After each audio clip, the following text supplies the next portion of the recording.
शालिनं चिदचिदिव्याप्तं च दिव्याकृतिम् जीवेशाक्षरमुक्तकोटिसुखदम् नैकावताराधिकम् ज्ञेयं श्रीपुरुषोत्तमं मुनिवरैर्वेदादिकीर्त्यं विभो तन्मूलाक्षरयुक्तमेव सहजा नन्दं च वन्दे सदा। श्री स्वामिनारायण भगवाननी जय। अक्षर पुरुषोत्तम महाराजनी जय। गुणातीतानंद स्वामी महाराजनी जय। भगत जी महाराजनी जय। शास्त्री जी महाराजनी जय। योगी जी महाराजनी जय। प्रमुख स्वामी महाराजनी जय। महंत स्वामी महाराजनी जय। सूरत अक्षरधाम महोत्सवनी जय। कार्यकर सुवर्ण महोत्सवनी जय। आ दुनियाમાં જે કંઈ પણ ઘટનાઓ બને છે, પ્રસંગો બને છે, એને આપણે એક દ્રષ્ટિએ જોઈએ તો જુદા જુદા ત્રણ વિભાગમાં વહેંચી શકીએ। કેટલીક ઘટનાઓ વિશ્વમાં એવી બને છે એના માટે આપણે કહી શકીએ કે રેતીમાં કાંકરો પડ્યો, રેતીમાં કાંકરો પડે તો એની કોઈ નોંધ પણ ના લે, કારણ કે એનો કોઈ અવાજ ના થાય, અને પડ્યો તો શું, ન પડ્યો તો શું, કંઈ જાણે બન્યું જ નથી એવું બની જાય। તો દુનિયામાં કેટલીક ઘટનાઓ એવી બને છે કે જે કદાચ થઈ હોય તોય શું ને ન થઈ હોય તોય શું, એનાથી વિશ્વને કોઈ એવો ફાયદો ગેરફાયદો થતો નથી। બીજી કેટલીક ઘટનાઓ એવી હોય છે કે વાસણમાં કાંકરી પડે, કોઈ તપેલી હોય, થાળી હોય, એમાં કાંકરી પડે તો થોડો ખડખડાટ થાય, અવાજ થાય, લોકોને ખબર પડે કે કંઈક પડ્યું, પરંતુ થોડીક જ વારમાં જે વાસણમાં પડેલી કાંકરી હોય એ ગોળ ગોળ ફરી પાછી ઠરીઠામ થઈ જાય, લોકો ભૂલી જાય કે ભાઈ શું થયું શું નહીં। તો એમ દુનિયામાં કેટલીક ઘટનાઓ એવી બને છે કે જે બને ત્યારે કોક એની નોંધ લે, પરંતુ સમય જતા વળી પાછી એ વિસરાઈ જાય। ત્રીજી ઘટના એવી બને છે કે જે તળાવમાં કાંકરી પડે, એવી રીતે તળાવમાં જ્યારે કોઈ કાંકરી પડે ત્યારે અવાજ થાય છે, એની કોઈ નોંધ લે, પરંતુ એ કાંકરી તરંગ ઊભા કરે છે, વેવ્સ ઊભા થાય છે, અને ધીમે ધીમે કરતા આપણે બધાએ આ દ્રશ્ય જોયું હશે કે એ કાંકરા પડવાને લીધે તળાવમાં સર્જાયેલા તરંગો એક પછી એક પહોળા થતા થતા આખા તળાવને આવરી લે। એમ કેટલીક ઘટના એવી બને છે કે જે ઘટનાઓ બને ત્યારે થોડા ઘણા એ કદાચ એની નોંધ લીધી હોય, પરંતુ સમય જતા એ ઘટનાનો પ્રભાવ એ સમગ્ર વિશ્વની અંદર પ્રવર્તે છે, સમગ્ર સમાજમાં પ્રવર્તે છે। તો આજના દિવસે આપણે જે પ્રસંગના આધારે કથા કરવાના છીએ એ ઘટના, એ પ્રસંગ એ આ ત્રીજા પ્રકારનો છે કે જ્યારે બન્યો ત્યારે ખાસ કંઈ બહુ લોકોએ નોંધ નહીં લીધી હોય, પરંતુ આજે સમય જતા એ જે ઘટનાનો પ્રભાવ એ આખા વિશ્વની અંદર વિસ્તર્યો છે, અને એ ઘટના એ શાસ્ત્રીજી મહારાજે કરેલા મહાપ્રસ્થાનની છે।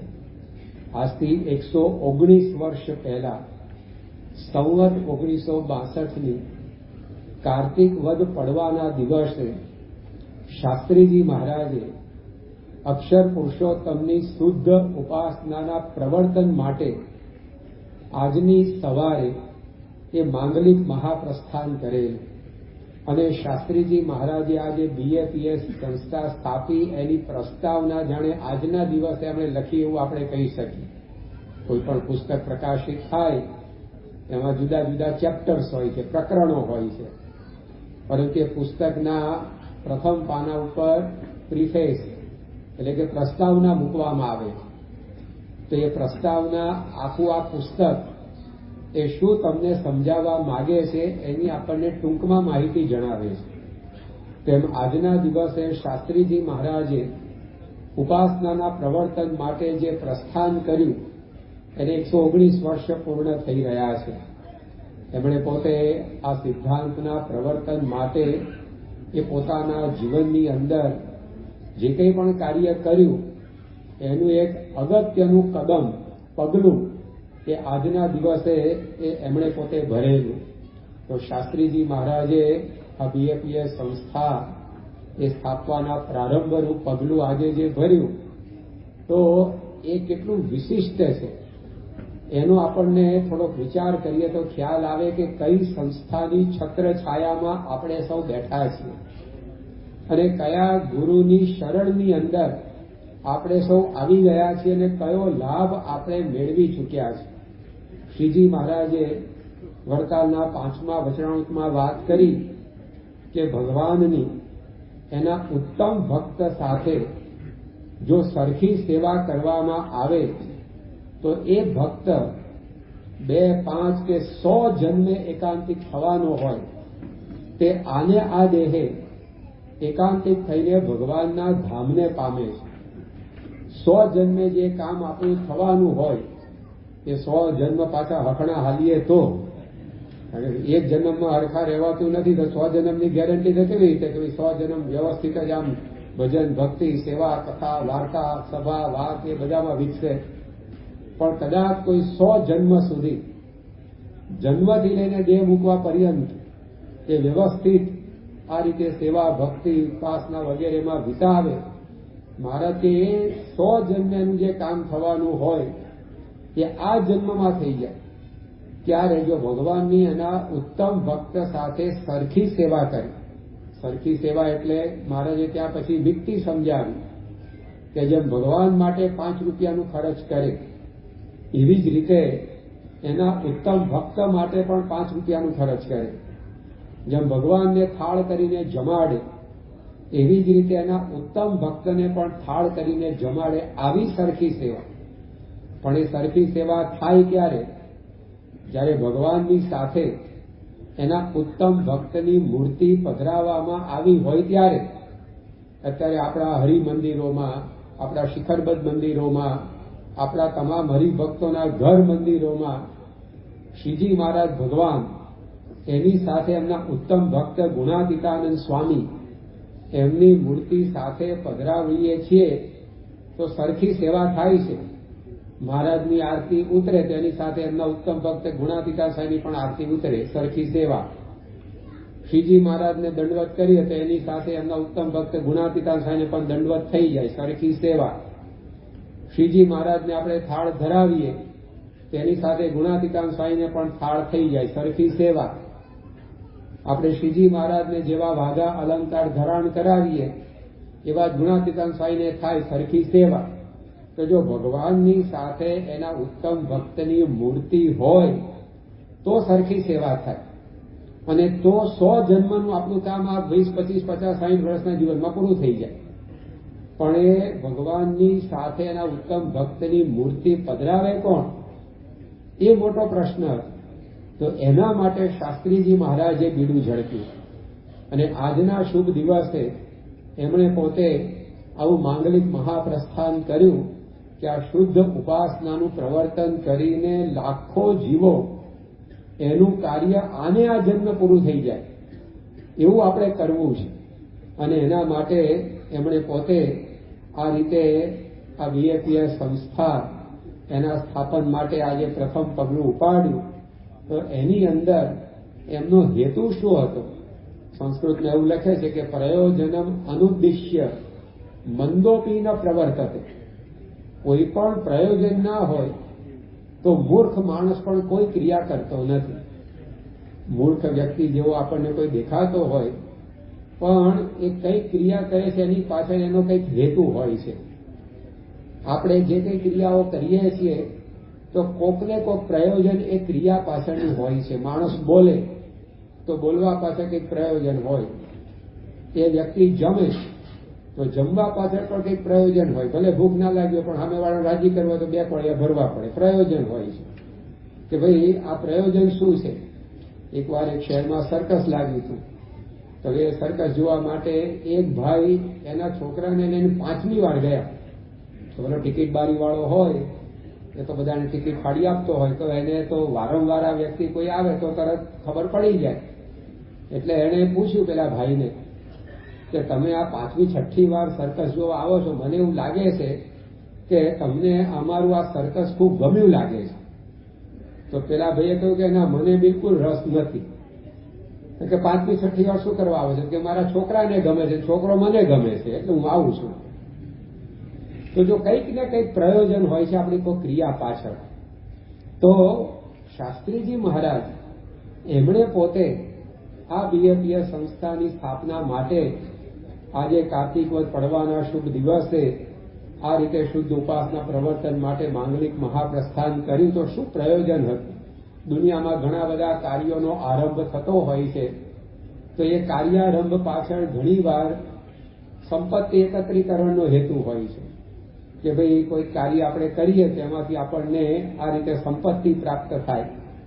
પૈસાની પ્રાપ્તિ માટે માણસો આ રીતે કાર્યનો પ્રારંભ કરે છે. તો શાસ્ત્રીજી મહારાજે આજના શુભ દિવસે જે પ્રસ્થાન કર્યું અને આજે બીએપીએસ સંસ્થા સ્થાપવા માટે એમણે કદમ ઉપાડ્યું, તેની પાછળ એવો કઈ હેતુ હતો? તેમનું જીવન, એમના જીવનના પ્રસંગો સાક્ષી પૂરે છે કે આવો તો કોઈ હેતુ એમના જીવનમાં હતો જ નહીં. એક જ પ્રસંગથી આપણને સમજાશે. સંવત 1963ની અંદર શાસ્ત્રીજી મહારાજે માક્ષર વદ પડવાના દિવસે બુચાસણની અંદર મંદિર બાંધવા માટે પાયા ગાળવાનો એ પ્રારંભ કરાવ્યો. ઘણા બધા હરિભક્તો આજુબાજુના ગામો, રૂંદેલ છે, ચુવા છે, ડભાસી છે, ગોરેલ, ખાનપુર, સૈજપુર, આ બધા ગામોમાંથી બધા હરિભક્તો આ શ્રમ યજ્ઞની અંદર જોડાવા માટે આવેલા. અને શાસ્ત્રીજી મહારાજે વિક્રમ સંવત 1963 માક્ષર વદ પડવાના શુભ દિવસે આ રીતે કાશીદાસ મોટા, જે બોચાસણના મહારાજના વખતના હરિભક્ત, એમની દુકાન, એ દુકાનનો કરો એટલે કે દિવાલ, એ કાશીદાસ મોટાના દુકાનની દિવાલથી ઉગમણી દિશા બાજુ, પૂર્વ દિશા બાજુ આ રીતે પાયા ખોદાવાનું કાર્ય શરૂ કરાવ્યું. અને એમાં ઠાકોરજીનું દેવાલય એટલે કે જે મંદિરનું ગર્ભગૃહ આવવાનું હોય તે ઠાકોરજીના દેવાલયના પાયા ખોદવાની શરૂઆતમાં જ્યાં પાણીનું ઝરણું આવ્યું નીચે, ત્યાં સુધી એ શાસ્ત્રીજી મહારાજે પોતે આ રીતે પાયા ઊંડા લેવડાવ્યા. પરંતુ જ્યાં નીચે જમીનના તળમાં પાણી આવ્યું એટલે બધા પાયા ખોદતા અટક્યા. તે વખતે સૌની નજરે ત્યાં આગળ એક પુરાતની ઈંટોથી ચણેલો ગોળ કૂવો દેખાવામાં આવ્યો. અને એ જે કૂવો હતો એ કૂવાની ઉગમની દિશા બાજુ 3 ફૂટની એક ચોરસ ચોકડી એ ત્યાં આગળ હતી. એટલે બધાને થયું કે આટલે ઊંડે આવી પ્રકારનું ચણતર કામ એ કોણે કર્યું હશે, શા માટે કર્યું હશે? અને એ ચોકડી ત્યાં આગળ જોઈ તો એ ચોકડી જોઈને બધાને થયું કે આ શું હશે? એટલે ખોદકામની ક્રિયા તો ચાલતી જ હતી. એટલે બધા એ ચોકડી પણ ખોદી, અને ચોકડી જેવી ખોદી તો અંદરથી લક્ષ્મી ભરેલા ચરુ નીકળ્યા. અને લક્ષ્મીના ચરુ નીકળ્યા એટલે જે હરિભક્તો હતા, ગિરધરભાઈ, ઝવેરભાઈ વગેરે બોચાસણના, એ તો એકદમ રાજી થઈ ગયા કે હવે તો આપણું આ મંદિર બાંધવાનું કાર્ય એ ચપટીમાં પૂરું થઈ જશે. કારણ કે આ લક્ષ્મી ભરેલા ચરુ મળ્યા એટલે ઘણી સહાય એનાથી આપણને મળી રહેશે. એટલે ચરુને ત્યાંને ત્યાં દટાવી અને શાસ્ત્રીજી મહારાજને બધા ખબર આપવા દોડ્યા. અને ગુડ ન્યૂઝ હોય, સારા સમાચાર હોય એટલે બધાને ઉત્સાહ કે પહેલી હું વાત કરું. એટલે બધા હરિભક્તો શાસ્ત્રીજી મહારાજ પાસે આવી ગયા અને શાસ્ત્રીજી મહારાજને કહ્યું કે સ્વામી, હવે તમારે કોઈ ચિંતા કરવાની જરૂર નથી, કારણ કે આપણું મંદિર હવે ચપટીમાં પૂરું થઈ જશે. સ્વામી કે કેમ? તો કે આપણે આ ખોદકામ પાયાનું કરતા હતા એમાંથી આપણને લક્ષ્મી ભરેલા ચરુ મળ્યા છે. તો બધાને એમ હતું કે આપણે આ સમાચાર શાસ્ત્રીજી મહારાજને આપશું ને આપણને 2 ધબ્બા આશીર્વાદના આપશે કે બા બહુ સારું કાર્ય તમે કર્યું. શાસ્ત્રીજી મહારાજ શું બોલ્યા? સ્વામી કહે કે આપણે આ રીતે આ લક્ષ્મી જોઈતી નથી. એ જ્યાં છે ત્યાં ને ત્યાં આપણે દાટી દો અને આપણે તો અહીંયા મૂર્તિમાં લક્ષ્મી પધરાવીશું. એટલે કે લક્ષ્મીજીની મૂર્તિ પધરાવીશું એટલે આખા બ્રહ્માંડની લક્ષ્મીને તણાઈને અહીંયા લઈ આવશે. માટે આ લક્ષ્મી આપણે જોઈતી નથી. તો આ સાંભળીને બધા એકદમ દંગ રહી ગયા. કારણ કે એ જમાનાની અંદર આ રીતે આવી સંપત્તિ પ્રાપ્ત થાય તો એટલી સખત નાણાભીડનો એ વખત હતો શાસ્ત્રીજી મહારાજ માટે. અહીંના અમદાવાદના જે ગરીભક્ત ચંપકલાલ બેંકર એ પોતે એમના એક પત્રની અંદર 1946માં પત્ર તો લખ્યો છે એમણે. તો 1946ના પત્રની અંદર એ ચંપકલાલ બેંકર એવું લખે છે કે છેલ્લા 8 વર્ષથી હું જોઉં છું કે શાસ્ત્રીજી મહારાજ પાસે સિલકમાં 2 આના હોય, 200 રૂપિયાનું દેવું હોય અને 1200 રૂપિયાના કામ ચાલતા હોય. આ હું 8 વર્ષથી જોઉં છું. હવે 1946માં આવી પરિસ્થિતિ હોય તો આ સન 1906ની સાલનો પ્રસંગ છે. એ જમાનામાં 40 વર્ષ પહેલા તો કેવી સખત નાણાભીડ હશે. તેવા સંજોગોમાં તો આવા લક્ષ્મી ભરેલા ચરુ નીકળે તો કોઈને પણ વિચાર શું આવે કે જો આપણું કામ સાચું છે ને તો મહારાજે મદદ કરી. તરત આપણને એવો વિચાર આવે કે આપણી આ વાત ઉપાસનાની સાચી છે તો ભગવાન ભળ્યા. અને આ વિચાર આવે એમાં કંઈ ખોટું નથી. છતાં પણ શાસ્ત્રીજી મહારાજે પોતે એ જે ચરુ હતા એ દટાવી દીધા. બ્રહ્મ સ્વરૂપ યોગીજી મહારાજના બધા પત્રો આપણા પુસ્તક લિખિત શાસ્ત્રી યજ્ઞપુરુષ દાસજીમાં પ્રકાશિત થયા છે. તો એમાં યોગી બાપા એ પોતે 1935 થી 40ના અરસાની અંદર 45 સુધીના અરસાની અંદર જે પત્રો લખે છે એમાં એ વખતની સખત આર્થિક તંગીનો જમાનો કેવો હતો એના વર્ણનની અંદર યોગી બાપા એ પત્રમાં લખે છે કે આ રીતે સિલકમાં માત્ર મહારાજ અને સ્વામી છે, એક પૈસોની સિલકની અંદર. હવે એવા જમાનાની અંદર આ લક્ષ્મી ભરેલા ચરુ મળે છે. એના કરતા પણ વધારે નાણાભીડના જમાનામાં વસ્તુ મળે છે. એક પત્રની અંદર યોગી બાપા લખે છે, ટાઇટલ મારતા યોગી બાપા ઘણીવાર જે મહંત સ્વામી મહારાજમાં પણ આપણને પ્રકૃતિ જોવા મળે કે કોઈ પત્ર લખે તો એની ઉપર સ્વામી મથાળું ઘણીવાર મારે. નવા વર્ષની પ્રસાદી, આ વખતે જે પત્ર લખે એમાં પ્રાપ્તિને પ્રતીતિમાં પરિવર્તિત કરીએ. તો યોગી બાપાની પણ આ ખાસિયત હતી, એ સ્વામીમાં ઉતરી આવી છે. તો યોગી બાપા પણ આવા પત્રો ઉપર એ મથાળા લગાવતા. એક પત્રમાં તો મથાળું શું માર્યું, કટોકટીનો મામલો. પછી એક પત્રમાં લખ્યું કે અમાસના નગારા, કારણ કે અમાસના દિવસે કડિયાઓને પગાર ચૂકવવાનો હોય એટલે જેમ જેમ અમાસ નજીક આવે ને એમ યોગી બાપાને આમ તાળના નગારા જેમ માણસને ગભરાવે ને એવું લાગે કે અમાસ આવશે ને પગાર ચૂકવવાનું થશે ને આપણી પાસે પૈસા નથી ને કેવી રીતે ચૂકવશું. તો આવા બધા મથાળા યોગી બાપાના પત્રોમાં જોવા મળે છે. હવે આ તો 1936-40ના સમયની વાત છે. શાસ્ત્રીજી મહારાજ જે સમયે આ લક્ષ્મીના ચરુ દટાવી દે છે એ તો 1906ની સાલનો વાત છે. તો કેટલી સખત આર્થિક તંગી હશે પણ શાસ્ત્રીજી મહારાજે આ બીએપીએસ સંસ્થા સ્થાપી. આજના દિવસે એના માટે એમણે જે માંગલિક મહાપ્રસ્થાન કર્યું એની અંદર આવી કોઈ લૌકિક અપેક્ષા નહોતી કે સંપત્તિ એકત્રિત કરી લઈએ. ઘણીવાર માણસને પ્રસિદ્ધિ માટે કાર્યના આરંભ કરતો હોય છે. કોઈ કાર્ય પાછળ એનો હેતુ શું હોય છે તો પ્રસિદ્ધિની પ્રાપ્તિ કરી. એક યુનિવર્સિટી પરદેશની એની એક કોલેજ, એમાં એક દાનવીરે દાન આપ્યું, પરંતુ એને શરત શું મૂકી કે જ્યારે જ્યારે પણ યુનિવર્સિટીની સેનેટની બેઠક ભરાય ત્યારે મારી શબ પેટીને હાજર રાખી તો હું તમને આ માતબર રકમનું દાન આપું. જીવતા જીવતો બરાબર પણ મર્યા પછી પણ માન મેળવવાની ઈચ્છા માણસને ભટતી નથી. તો જો આ માણસ કંઈક પ્રારંભ કરે છે તો એની પાછળ એને ઘણીવાર એ પ્રસિદ્ધિની ઝંખના હોય. પરદેશના એક બહુ પ્રસિદ્ધ લેખક અને પરિકથાઓ ફેરી ટેલ્સ લખીને ખૂબ વિખ્યાત થયેલા ડેનમાર્કની અંદર એ રહેતા અને એમને ઇંગ્લેન્ડના એક વિખ્યાત લેખક હતા ચાર્લ્સ ડિકન્સ, એની સાથે મિત્રાચારી. એટલે ડેનમાર્કથી પોતાના મિત્રને મળવા અહીંયા છેક ઇંગ્લેન્ડ આવે અને ઇંગ્લેન્ડ આવે ત્યારે આ ચાર્લ્સ ડિકન્સ એ જે લેખક હતા એની ઘણી પ્રશંસા કરે કે ભાઈ તમે સારું લખો છો, બધાને બહુ મજા આવે છે, બધા એમ તમારા લખાણમાં ગરકાવ થઈ જાય છે, અને આ બધું કલાક 2 કલાક સુધી બધી પ્રશંસાની વાતો સાંભળે એના માટે જે ડેનમાર્ક ઇંગ્લેન્ડ આવતો હોય. પરંતુ બધું સાંભળ્યા પછી પેલા ચાર્લ્સ ડિકન્સ પૂછે કેવું લાગ્યું, કે ચામાં પૂરતી ખાંડ નથી, કે જોઈએ એવી પ્રશંસા હજી તમે કરી નહીં. તો જો માણસ લખે છે, બોલે છે, કંઈક કાર્ય કરે છે, કંઈક બાંધકામ કરે છે, પણ એની પાછળ શું હોય છે કે મને પ્રસિદ્ધિ મળે.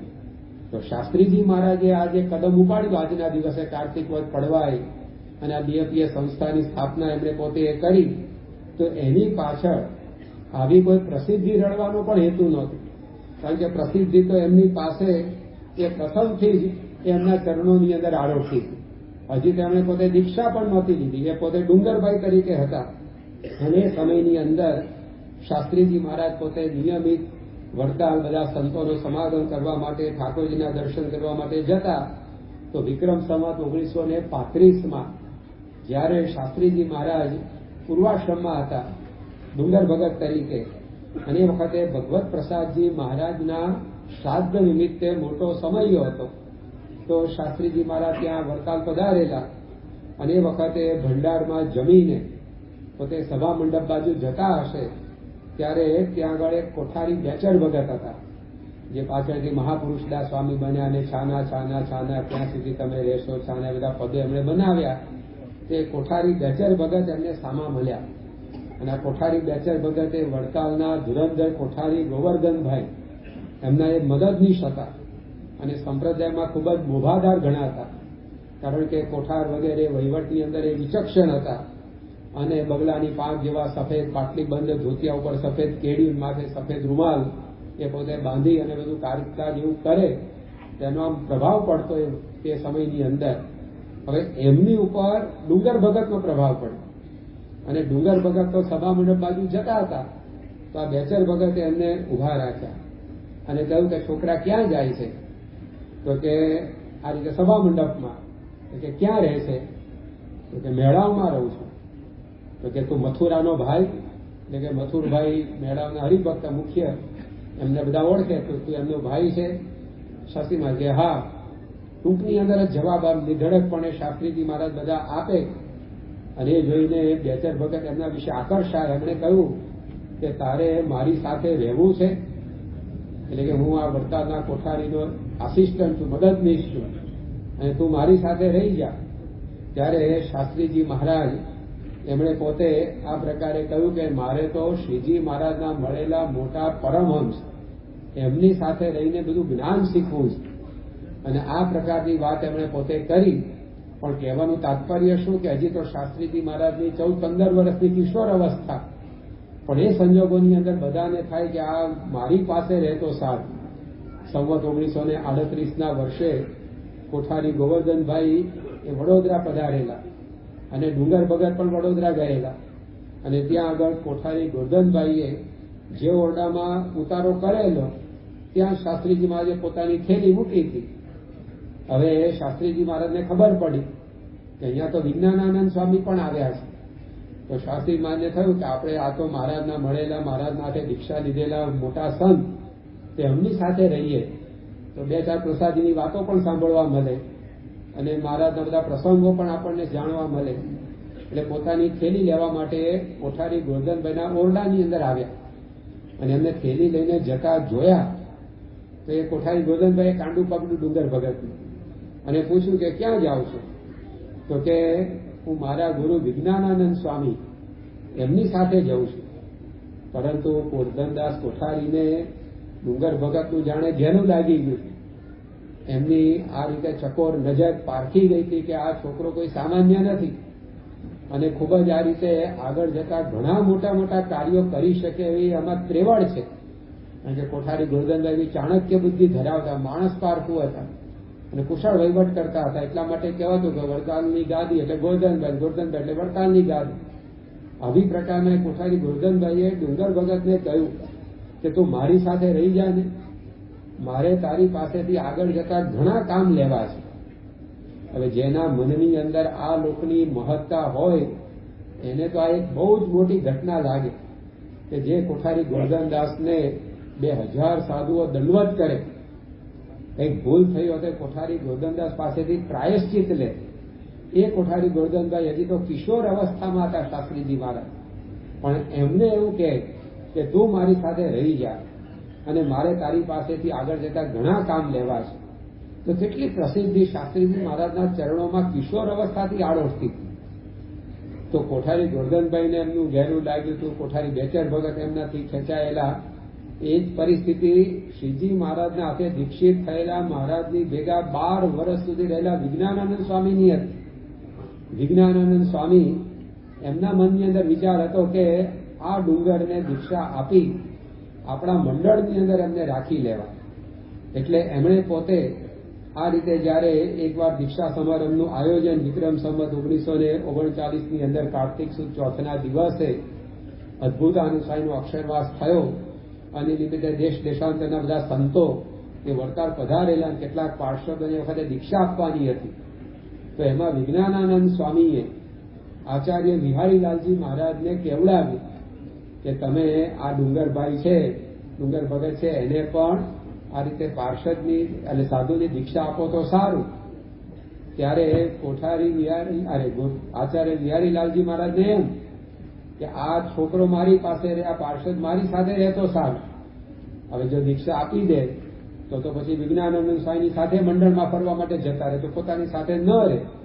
એટલે વિહારીલાલજી મહારાજે કહ્યું કે ભાઈ આપણે તો 12 મહિના પૂરા થાય પછી દીક્ષા આપીએ છીએ અને અમને હજી 12 મહિના પૂરા થયા નથી, માટે દીક્ષા નહીં મળે. ના પાડવાનું કારણ એટલું જ હતું કે મારી પાસે રહે, વિજ્ઞાનાનંદ સ્વામી પાસે ન જાય. તે વખતે વિજ્ઞાનાનંદ સ્વામીએ કહ્યું કે વચ્ચે એક અધિક માસ આવી ગયો એટલે 12 મહિના થઈ જાય છે, માટે તમે દીક્ષા આપી શકો છો. તો આવા મોટા સંત અને આવા મોટા આચાર્ય એની વચ્ચે આ ડુંગર ભગત માટે એ પોતાની સાથે એના માટે આવો મીઠો ગજગ્રાહ ચાલે કે શાસ્ત્રીજીમાંની પ્રતિભા કેવી હશે. તો આ પ્રકારે વિજ્ઞાનાનંદ સ્વામીને બિહારીલાલજી મહારાજે કહ્યું, વિજ્ઞાનાનંદ સ્વામી બિહારીલાલજી મહારાજને સામે કહ્યું કે તમે અમને દીક્ષા આપો. અને એ વખતે વિજ્ઞાનાનંદ સ્વામીને આ પ્રકારે રાજી કરવા માટે વિહારીલાલજી મહારાજ સંમત થયા, કારણ કે કોઠારી ગોરધનદાસે પણ એમને ભલામણ કરી કે આ રીતે 5 વર્ષ સુધી હું આ રીતે આચાર્યને ઠેકાણે છું, ભગવત પ્રસાદજી મહારાજ વીલમાં લખી ગયા છે, માટે હવે મારું કહેવું એમ છે કે તમે આ ડુંગર ભગતને સાધુની દીક્ષા આપો. તો આવી પ્રકારે જો શાસ્ત્રીજી મહારાજને પ્રસિદ્ધિ જોઈતી હોત તો પ્રસિદ્ધિ તો એમની પાસે પહેલેથી જ ઘણી હતી. એના માટે આજના દિવસે કાર્તિક વદ પડવા એમણે માંગલિક મહાપ્રસ્થાન નથી કર્યું, પણ એમનો હેતુ ઉપાસના પ્રવર્તનનો હતો. ઘણીવાર કેટલાક આરંભ કરતા હોય છે કાર્યના, તેની પાછળ પૈસા કે પ્રસિદ્ધિની ભાવના ન હોય, પણ પ્રતિશોધની ભાવના હોય.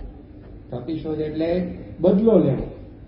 કંઈક એવું બન્યું હોય જેમાં પોતાનું સચવાયું ના હોય, પોતાનું કંઈક અપમાન અવહેલના જેવું થયું હોય, તો બસ બતાવી દેવા માટે. જેમ ભાગવતના 3ય સ્કંદની અંદર દક્ષ પ્રજાપતિનું આખ્યાન આવે છે, તે દક્ષ પ્રજાપતિનું સન્માન ન થયું, એમાં તો એમને ચટકી લાગી ગઈ અને યજ્ઞનું આયોજન કર્યું. અને યજ્ઞની અંદર બધા જ દેવતાઓનો ભાગ રાખ્યો, પણ શિવજીનો ભાગ ન રાખ્યો, કારણ કે એમના થકી પોતાનું સન્માન ન થયું એટલે દક્ષને માઠું લાગ્યું હતું. તો એમને બસ બતાવી દેવા માટે આખો યજ્ઞ યોજ્યો, બધાને આમંત્રણ આપ્યું, એકને ન આપ્યું, એના માટે યજ્ઞ હતો. તો આમ દેખાય યજ્ઞ એ સારી પ્રવૃત્તિ, પરંતુ એની પાછળ હેતુ શું?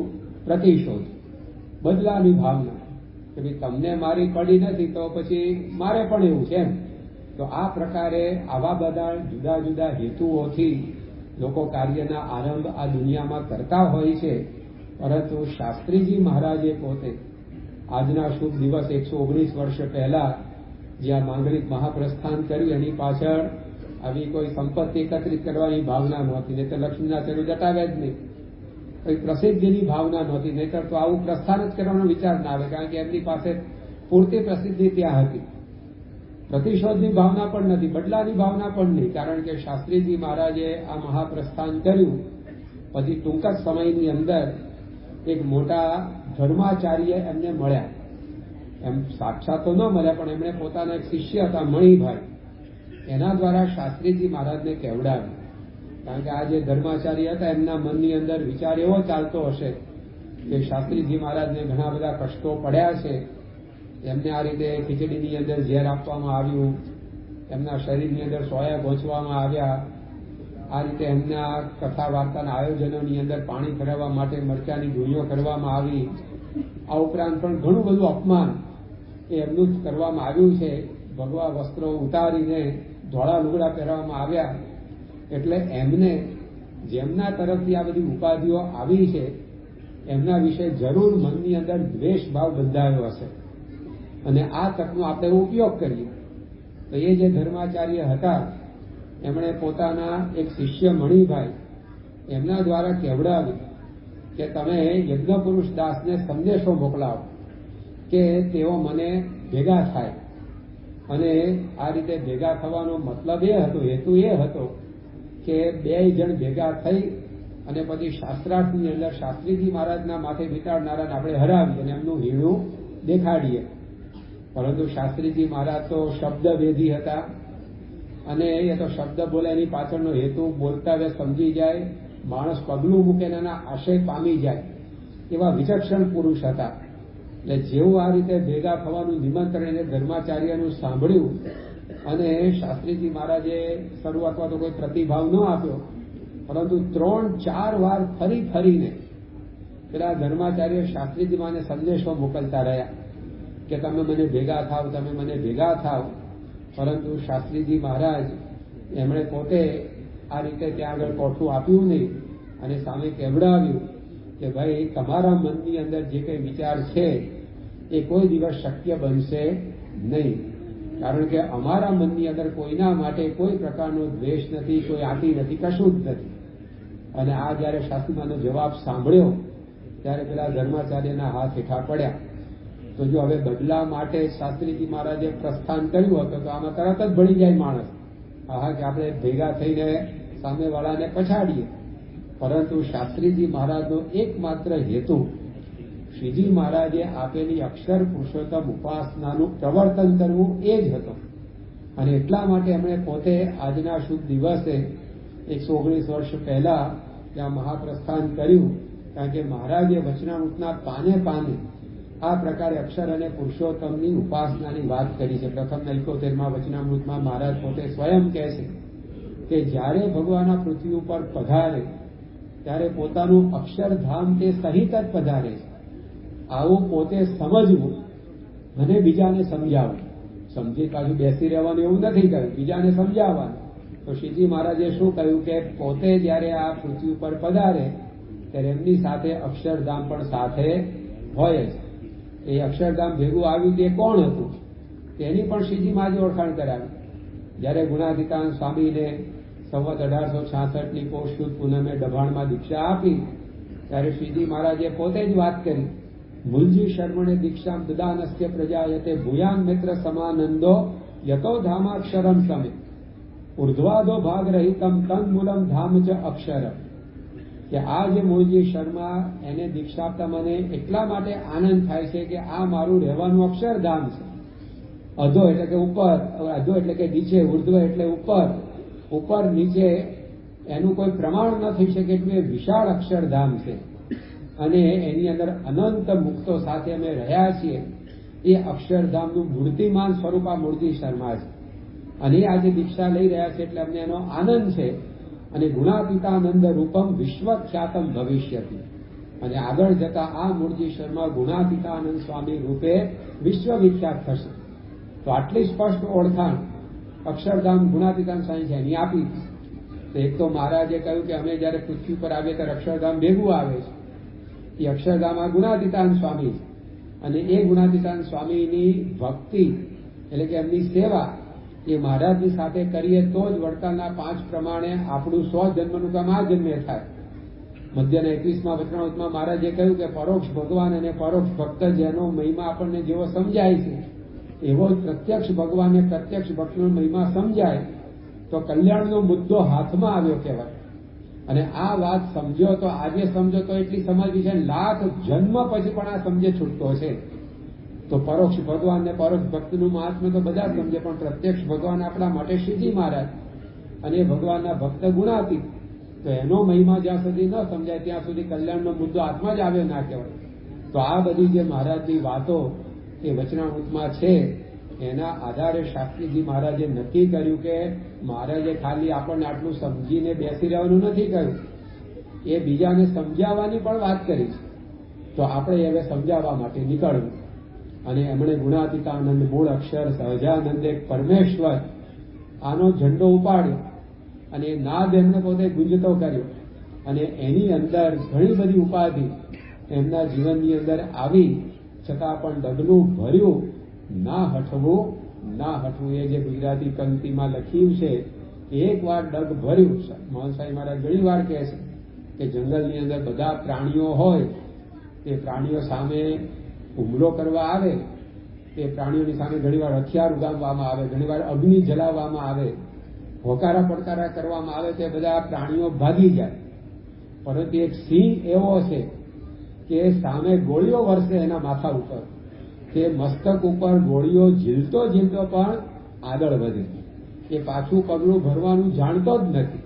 એમ શાસ્ત્રીજી મહારાજ એવા સિંહ પુરુષ હતા કે એમણે પોતે આ એક ડગલું ભર્યું આજના દિવસે, અને એમણે પોતે આ માંગલિક મહાપ્રસ્થાન કર્યું. અને પછી ગમે તેવી મુશ્કેલીઓ આવી, પરંતુ શાસ્ત્રીજી મહારાજ એની અંદરથી એ ક્યારે પણ એ પાછા પડ્યા નહીં. અને બધી જ મુશ્કેલીઓને હસતા મોંએ અને ક્ષમા ભાવનાથી, ઉદારતા સાથે એ પોતે ઝીલતા ઝીલતા એ આગળ વધતા જ ગયા. અને એમણે પોતે આ પ્રકારની એક અલૌકિક સંસ્થા એ આપણને ભેટ આપી. શાસ્ત્રીજી મહારાજનું આ કાર્ય એ આપણે જોયું કે એક સત્ય સિદ્ધાંત ઉપર ઉભેલું છે. જ્યારે એકવાર તેઓ તારીખ 7મી ડિસેમ્બર અને આ રીતે 1907-8ના વર્ષની અંદર એ ત્યાં વરખેડા પધારેલા. જાપી પાસે આ ગામ છે ખાનદેશનું, અને વરખેડા ગામની અંદર ત્યાં આગળ શાસ્ત્રીજી મહારાજ ઉપર આફ્રિકાથી હરિભક્તોનો પત્ર આવ્યો.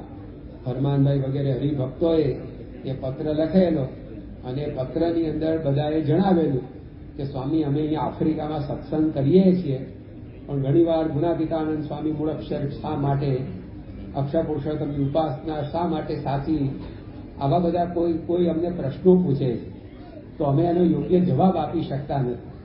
તો તમે અમને આ બધી વિગતવાર વાત સમજાવો કે ગુણાતીતાનંદ સ્વામી અક્ષરબ્રહ્મ કેવી રીતે, શ્રીજી મહારાજ સર્વોપરી કેવી રીતે અક્ષર પુરુષોત્તમની ઉપાસના એ શ્રીજી મહારાજની સંમત છે, શાસ્ત્ર સંમત છે. તો શાસ્ત્રીજી મહારાજે વિક્રમ સંવત 1995ની માક્ષર સુદ પૂનમના દિવસે 7મી ડિસેમ્બરના રોજ 1938ના દિવસે એક પત્ર લખ્યો વિસ્તારથી. અને પત્ર પુસ્તકોમાં છપાયો છે, તે છપાયેલા પાના લગભગ 8-10 થવા જાય છે. તો હાથથી લખેલા તો કેટલા હશે, 20-25 પાના થયા હશે. પણ એટલો લંબાણપૂર્વક પત્ર લખ્યો, એમાં ગુણાતીતાનંદ સ્વામી અક્ષરબ્રહ્મ કેવી રીતે છે, શ્રીજીમાં સર્વોપરી કેવી રીતે છે, બધા તો દાખલા એમણે આપ્યા. પરંતુ એ પત્રના સમાપનની અંદર શાસ્ત્રીજી મહારાજ પોતે લખે છે. તે શાસ્ત્રીજી મહારાજ શું લખે છે, તો એમાં શાસ્ત્રીજી મહારાજ એ પોતે પોતાની જ કલમે પોતાના હસ્તાક્ષરમાં લખે છે કે વિશેષ મને ખોટી વાત ગોઠવણી કરીને બીજાને સમજાવી સ્વાર્થ સાધવો એવું આવડતું નથી. ઘણા તો આ જ આવડતું હોય, બીજું કાંઈ જ ન આવડતું હોય. ખોટી વાત ગોઠવણી કરીને પોતાનો સ્વાર્થ સાધવો, એમાં જે વ્યક્તિ માહેર હોય. પણ શાસ્ત્રીજી મહારાજ આ પત્રમાં લખે છે કે મને ખોટી વાત ગોઠવણી કરીને બીજાને સમજાવી સ્વાર્થ સાધવો એવું આવડતું નથી, અને અસત્યમાં ઘણું પાપ છે. તે ભાગવતમાં કહ્યું છે કે ના સત્યાત પરમ પાપ. વળી પૃથ્વીએ કહ્યું કે બધા પાપી પુરુષોનો ભાર હું સહન કરી શકું છું, પણ અસત્ય બોલનારનો ભાર હું સહન કરી શકતી નથી. માટે મારે કોઈ પ્રકારે અસત્ય વાતમાં દુરાગ્રહ કરવો હોય નહીં. માટે ખાસ મારો વિશ્વાસ હોય અને સાચા બોલો, પ્રમાણિક પુરુષો એમ માનતા હો, તો ઉપરની વાત એટલે કે ગુણાતીતાનંદ સ્વામી શ્રીજી મહારાજની જે મેં વાતો લખી છે, ઉપરની વાત સાચી માની ખરા અંતઃકરણથી સ્વામી અનાદિ અક્ષરથી એ વાતની નિષ્ઠા કરશો. ને શ્રીજી મહારાજ પૂર્ણ પુરુષોત્તમ ભગવાન છે તે વાત ખચિત માનજો. ને પ્રાગજી ભગત પરમ એકાંતિક સત્પુરુષ છે, જે સ્વામીના કૃપા પાત્ર છે અને તે દ્વારા જ અક્ષર પુરુષોત્તમની નિષ્ઠા પ્રવર્તી છે એમ જાણશો અને અત્યારે તન મન ધનથી સત્સંગની સેવા કરશો અને સત્સંગ વૃદ્ધિ પામે તેમાં તત્પર થઈને મનશો, આવો અલૌકિક વખત પછી મળશે નહીં. તો શાસ્ત્રીજી મહારાજે વાત કરી કે જો તમે મને સાચા બોલો, પ્રામાણિક પુરુષ હોવ એમ માનતા હો, આ જે મેં અક્ષર પુરુષોત્તમની વાત તમને આપી છે એને ખચિત સાચી માનજો. અસત્ય વાતમાં મારે દુરાગ્રહ કરવો હોય નહીં. પછી છેલ્લે શાસ્ત્રીજી મહારાજ લખે છે કે ઉપરની વાતો લખી છે તેમાં એક પણ શબ્દ અસત્ય કે સંદેહ પડતો નથી.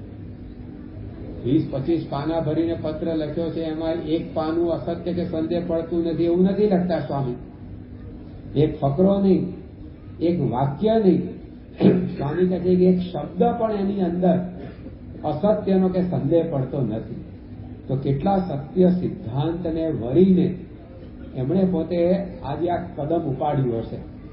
એટલી શુદ્ધ અને પવિત્ર એમની ભાવના છે અને એટલા માટે એમણે સ્થાપેલું આ કાર્ય, શરૂ કરેલું આ કાર્ય આજે દિન પ્રતિદિન એ વધતું ગયું છે. જેમ તળાવમાં કાંકરી પડે એમાંથી એક તરંગ ઉભો થાય, એકમાંથી બીજો, બીજામાંથી ત્રીજો, ને એમ ધીમે ધીમે ધીમે કરતા આખા તળાવની અંદર એક તરંગ પ્રસરી જાય.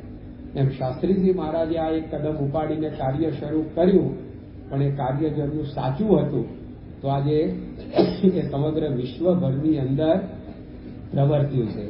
શાસ્ત્રીજી મહારાજની આ વાત એ 100 નહીં પરંતુ 125% સાચી હતી. એનું આપણને બીજું પ્રમાણ શું જોવા મળે? તો શાસ્ત્રીજી મહારાજ એમણે જે કાર્ય કર્યું એ કાર્યને એક સમયે જે નહોતા માનતા, એની સાથે જે અસંમત હતા, આ વાત જેમના ગળે નહોતી ઉતરતી, એ બધા પણ સમય જતા શાસ્ત્રીજી મહારાજે જે કર્યું છે બરાબર છે એ કબૂલાત કરતા થયા. વડતાલના કોઠારી હતા ગોરધનભાઈ. એ ગોરધનભાઈએ પોતે મનની અંદર નક્કી કરે કે મારી હયાતીની અંદર આ પ્રકારે અક્ષર પુરુષોત્તમની મૂર્તિઓ જોટે એટલે કે સાથે બેસે એવું થવા દેવું નથી. પરંતુ જો એટલે શાસ્ત્રીજી મહારાજ સાથે એમની વાત સાથે આ રીતે પોતે સંમત નહોતા આ બાબતની અંદર. આમ શાસ્ત્રીજી મહારાજના જીવન માટે કોઠારી ગોરધનભાઈને અત્યંત આદર. જ્યારે શાસ્ત્રીજી મહારાજ પોતે એમને સવારે આ રીતે વડીલ જાણીને દંડવત કરવા માટે જાય અથવા તો કોઈ પણ કામકાજ માટે કોઠારી પાસે જાય ત્યારે શાસ્ત્રીજી મહારાજ ગોરધનભાઈને દંડવત કરે. પરંતુ એ વખતે શાસ્ત્રીજી મહારાજ એમને સામેથી અટકાવે કે બીજા બધા ભલે મને દંડવત કરે પણ તારે મને ન કરવા, કારણ કે તું મને દંડવત કરે તો હું પાપમાં પડું, એવું તારું શુદ્ધ અને પવિત્ર જીવન છે.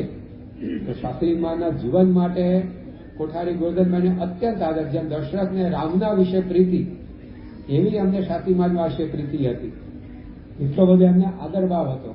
જ્યારે શાસ્ત્રી મહારાજની વાતો એ સાંભળે ત્યારે એકવાર ખુશાલ ભગતે એમને પૂછ્યું કે તમે આ પ્રકારે આ યજ્ઞ પુરુષદાસની જે અક્ષર પુરુષોત્તમની વાત એની સાથે તો સંમત નથી, તેમ છતાં પણ એમની કથા વાર્તા સાંભળવા માટે કેમ બેસો છો?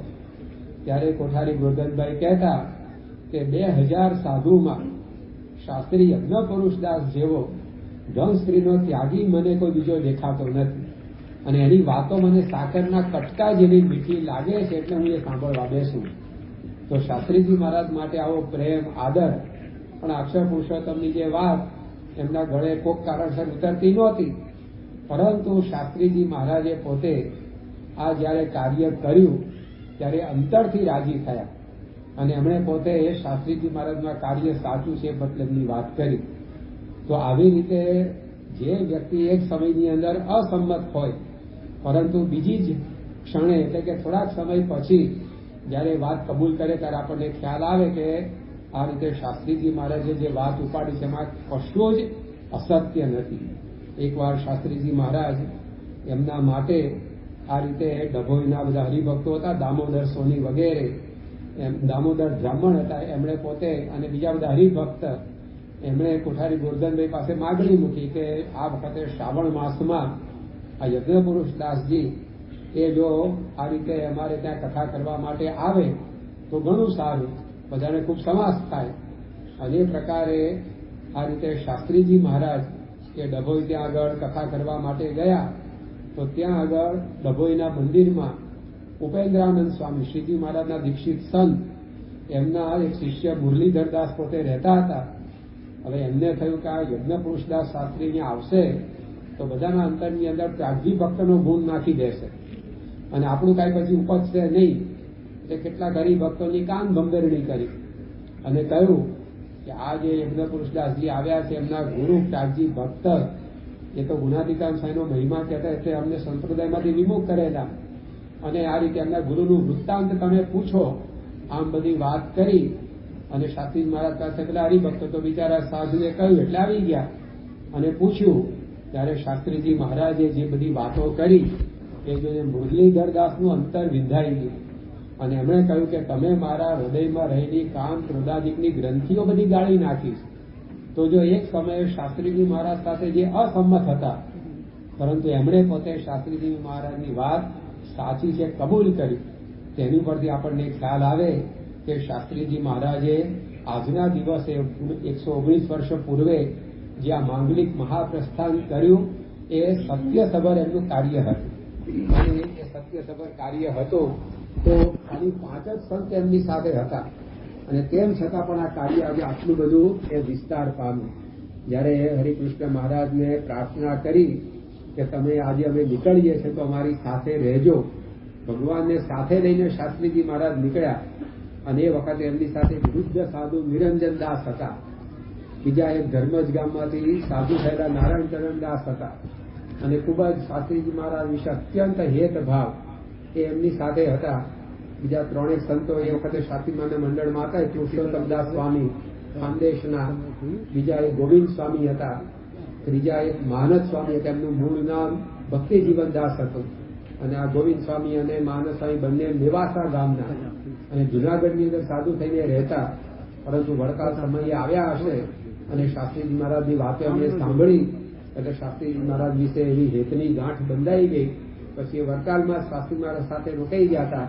પરંતુ આવા ગણ્યા ગાંઠ્યા 5 સંતો અને એમની સાથે શાસ્ત્રીજી મહારાજે આ રીતે આ મહાભિનિષ્ક્રમણ કર્યું.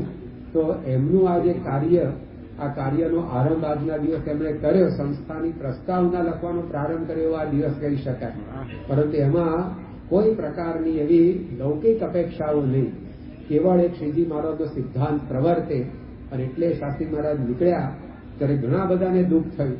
એ ગામના પોલીસ પટેલ હતા કિશોરભાઈ, એ તો શાસ્ત્રી મહારાજ પાસે આવ્યા કે સ્વામી તમે અહીંયા રોકાઈ જાઓ, જે કોઈ ઉપાધિ કરનાર એની સામે અમે પગલાં ભરીએ. શાસ્ત્રી મહારાજ અમારે કોઈ ઉપાધિ કરનારું દેખાતું જ નથી. એટલી અજાત શત્રુતા એમની પાસે કે કોઈને એમણે શત્રુ માન્યા જ નહોતા, તો કોઈની સામે કઈ ફરિયાદી સૂર કાઢ્યો જ નહીં. અને એ શાસ્ત્રીજી મહારાજ ગાડામાં બેસી અને પછી કરમસદ આવ્યા અને કરમસદની અંદર સરદાર વલ્લભભાઈ પટેલના પિતા શ્રી ઝવેરભાઈ, સોમાભાઈ વગેરે હરિભક્તોએ એમનું સ્વાગત કર્યું. ત્યાં મંદિરની અંદર એ વખતે મિસ્ત્રી ત્રિકમ સુથાર એ માળા ફેરવતા હતા અને એમણે જાણ્યું કે શાસ્ત્રીજી મહારાજ તો આ રીતે 3-4 દિવસના ભૂખ્યા છે, તો ઘેરથી બધી સીધા સામગ્રી લઈ આવ્યા. શાસ્ત્રીજીમાં જે રસોઈ કરી જમ્યા અને બધાએ કહ્યું કે સ્વામી રાત ઘણી થઈ ગઈ છે, આપ અહીંયા કરમસદમાં રોકાઈ જાઓ. શાસ્ત્રીમાં કે ના, આજના દિવસે અમારે બોચાસણ પહોંચી જવું, કારણ કે એમના મનની અંદર હતું કે પહેલું મંદિર આ શુદ્ધ ઉપાસનાનું એ બોચાસણની અંદર કરવું છે.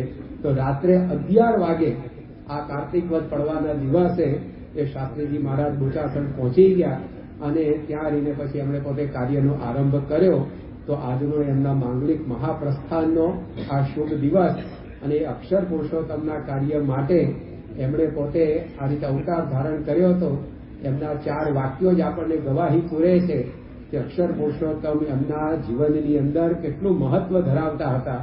શાસ્ત્રીજી મહારાજ બોલ્યા છે કે અક્ષર પુરુષોત્તમ માટે વેચાઈ જવું પડે તો પણ ઓછું છે.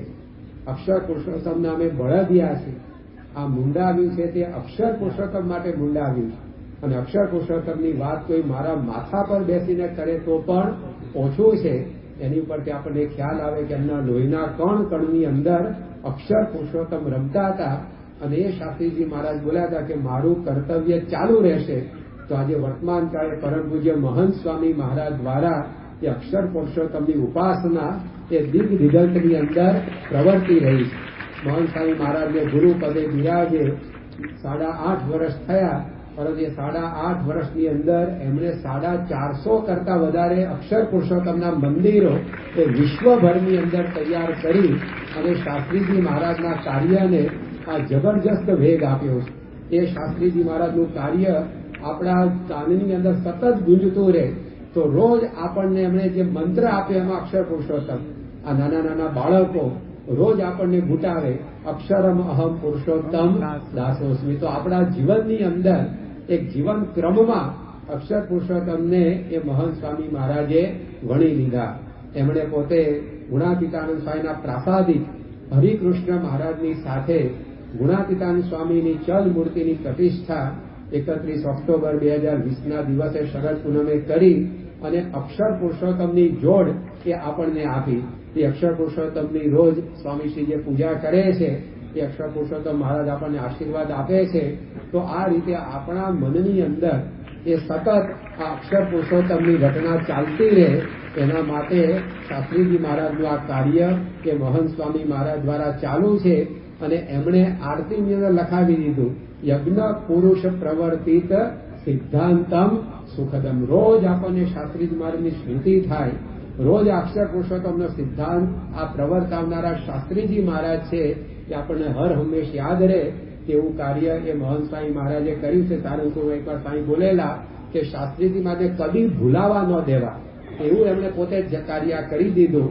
તો આજના આ શુભ દિવસ 119 વર્ષ પહેલા જાણે બીએપીએ સંસ્થાની પ્રસ્તાવના બાંધતા એવું શાસ્ત્રીજી મહારાજે માંગલિક મહાપ્રસ્થાન કર્યું.